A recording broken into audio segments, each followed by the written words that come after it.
This is a short presentation on Quality Matters, summarizing its policies, procedures, the roles and responsibilities, and all the documents and resources available that are associated with an official course review.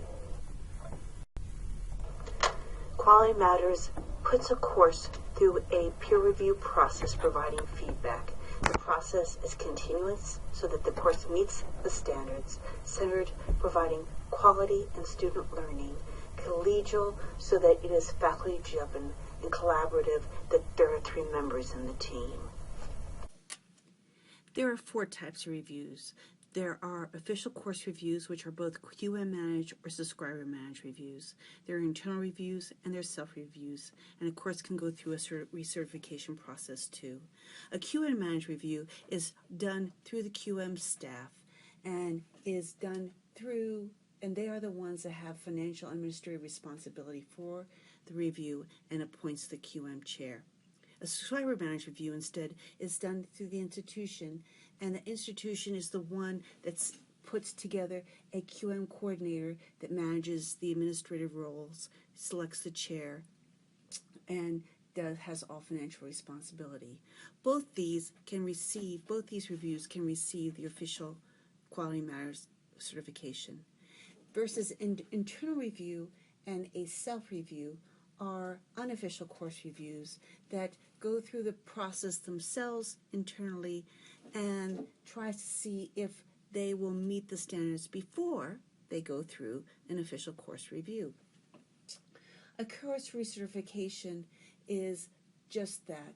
It's an official review conducted for courses after the initial certification period. It expires, Quality Matters certification expires within 5 years, and this process allows recertification of courses. The policies for a general course review, we use the current unmodified Q1 rubric standard. We use the online course review management system. This can review both online and blended courses. And there's a 3-person peer review team that meets the following criteria. They are eligible QM peer reviewers, at least 1 reviewer external, at least 1 reviewer is designated as a subject matter expert, and there's a team chair, which is the Quality Matters Master Reviewer. If it is a multi-section policy that they are following, they must go ahead and meet these 4 standards, 1.4, 1.8, 3.2, and 3.3, separate from the review of the course. So the courses must meet, the individual courses must meet these standards, and the master course will meet all the other standards. There cannot be like blank little course placeholders in the master course. Instead, each course that is submitted under the multi-policy form must meet these standards, plus the master course meets all the other standards of QM. So there are always 3 members on a team. Besides the 3 members, there could be a QM coordinator if it is a subscriber managed review. This is the person who is in charge or management review, versus if it is a QM managed review, which will then have a QM manager in charge of this review. Right? And then there's a course representative. The course representative is the person who has presented the course and fills out the course worksheet, and will be the one that will make changes noted through the review process. Then there are 3 people on the team. There is the master reviewer, right, who is the team chair and handles the review process and is in contact with the course representative. That is the person that puts together the pre-conference call and also sets the post-conference call, has access to the final report and all the recommendations that are inputted into the course review management system during the process of the review, and can coach both the subject matter expert and the external reviewer on the process recommendations. The subject matter expert is just that, and then there is an external reviewer. The subject matter expert and the external reviewer could be the same person, but there has to then be a third peer reviewer that could be internal to the course review. QM provides many documents specifically in the Course Review Management System, the CRMS. Of course, there's a QM rubric that's just part of the system, but in the CRMS, under your tools, there are helpful recommendation references, tests for master reviewers in a QM review, the My QM instructions on how to go through the system, conference call information, email introduction template, master reviewer web tools, course review tracking sheet template, peer review confirmation template, preview conference call agenda template, post-review conference call agenda template, and a sample automated online form for review outcome response form.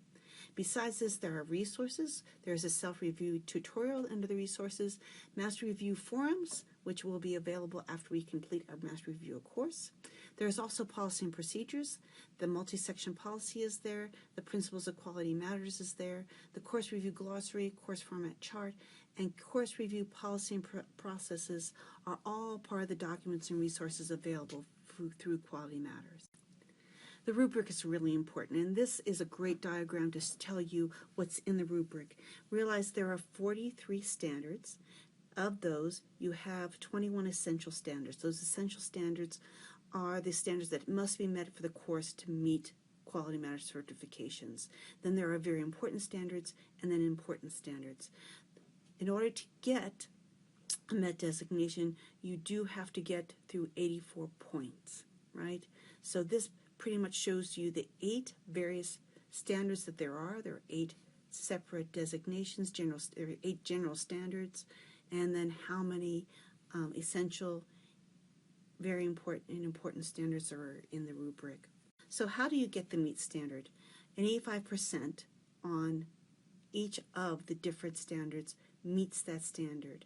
What you will do is you have to get 84 points, and all essential standards must be met. So how do you get the 84 points? Well, essential standards are worth 3 points.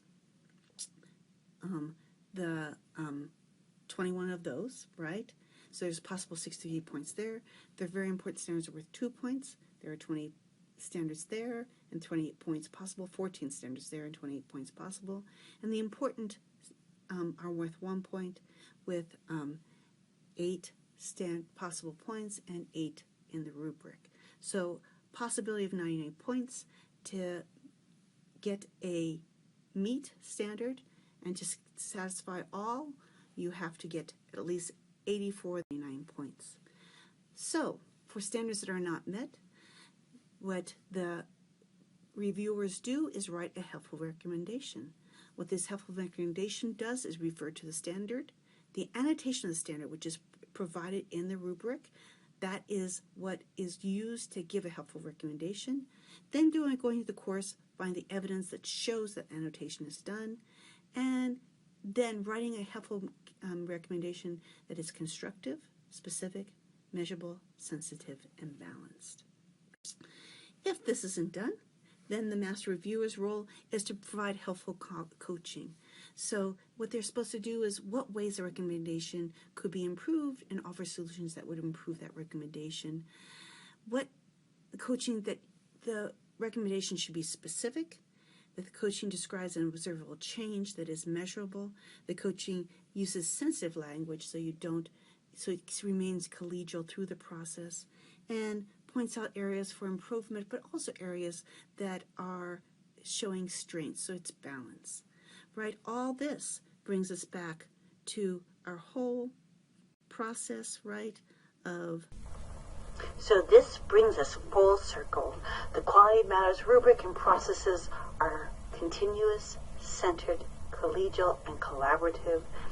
And with meeting these criteria, we have now a Quality Matters course. Thank you for listening, and have a great future reviews.